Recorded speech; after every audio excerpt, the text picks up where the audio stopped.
Now, with a skyline seeing multi-story buildings going up year by year, it's become known as Africa's richest square mile. And that's Sandton City, north of Johannesburg, which over the years has become the most important business and financial district in South Africa. However, it could soon become a center for women-led farming enterprises across the city's rooftops.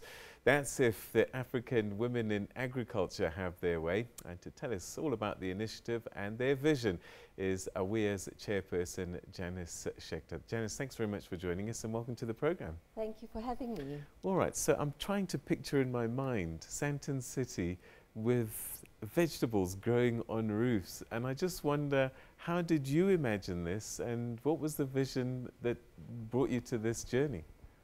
Thanks, Peter. So I really wish I could say that we were the inventors of the concept. It's quite a global concept, rooftop farming. It happens all over the world in densely populated urban areas.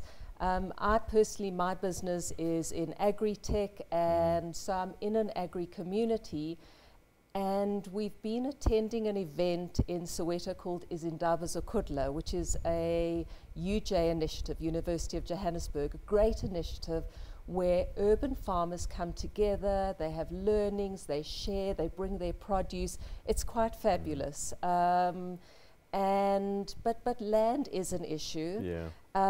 So there are a number of issues. Land is an issue, food security, food miles. If you imagine that there are potentially some urban farmers or peri-urban who are taking their produce to the Joburg market only for it to be bought and taken back to the place they grew it in. That kind of sounds crazy, doesn't it? So we thought, what if we could grow things in a place they needed it? And the concept is really about growing in Sandton high-value crops, micro herbs, arugula, maybe exotic mushrooms, things that the restaurants need, that our off-takers are literally downstairs. All right. So what do you need to do it? I mean, you know, all I can see right now in my mind is just a slab of concrete on the top of the roof. What's the next step? So that slab of concrete is actually fabulous for us because the farming is going to be hydroponic and meantime also be aquaponic. It's water. Yeah. So no soil is required, and essentially it's a piped structure that the water runs through, and there are little holes for the plants. There's a greenhouse covering it, so it's weather protected. Right. And what it needs is a little bit of water, so it's highly water efficient, hydroponic, and electricity. And a pretty flat surface. Our first farm that we're planning and we're presenting to our first pioneering corporates in Sandton this coming week is going to be a 300 square meter farm. Wow. And that's 300 square meters, so this is a couple of roofs, a few roofs, not just one. No, it's one. There's one big. Those buildings in Sandton are substantial.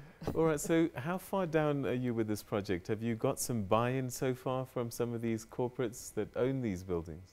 We have. We've gone quite a distance. We've done a number of site inspections, and actually the anchor tenant in the building as well as the landlord are coming together. So hopefully it's a wonderful collaboration. I think that they recognize the benefits of ESD, enterprise supply development, in that the women farmers on the rooftop could really supply their canteens. There are also green credits for buildings, and that's quite tough for buildings to do. So there are a number of benefits to it. All right, so what really attracted me to this is the creating of these entrepreneurs, and I just wonder, how difficult is it to get them up and running? So I suspect our most difficult process, and we do have one entrepreneur in training. It's not a rooftop farm, but a corporate happened to give us some money to do something at a children's home in Soweto. So we have a veggie garden going and a 19-year-old who we're training up, and it will become her farm, which we'll lease from the children's home, supply them, and she'll be able to sell the produce. And we're also looking at starting beekeeping on that farm. But it's really about, excuse me, it's about finding women who have a passion for it. So we're quite determined to source and recruit unemployed young black women. We think coming out of Alexandra makes sense because of the proximity. But the hydroponic training process is not that hard. It's a fairly controlled environment. Even a small urban farm, you know, the farmer can really walk the length of the farm and spot any issues pretty quickly, as opposed to a farmer given hectares of land.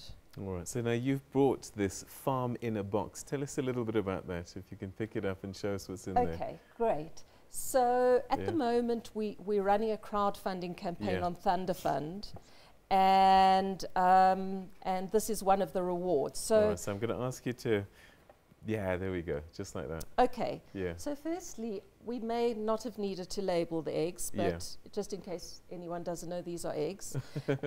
So you'd use the eggs and you'd clean out the shells. There's a little needle inside to pierce the bottom of the shell, which is really important because plants need drainage.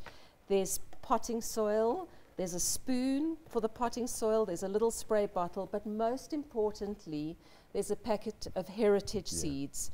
The heritage seeds come from a Soweto seed bank, which is run by one of our members. Right, right. And very important, heritage seeds are very different to GMO. I'm not an expert, but it's really about seeds that come from an open pollination environment and where the child seed completely replicates the parent plant.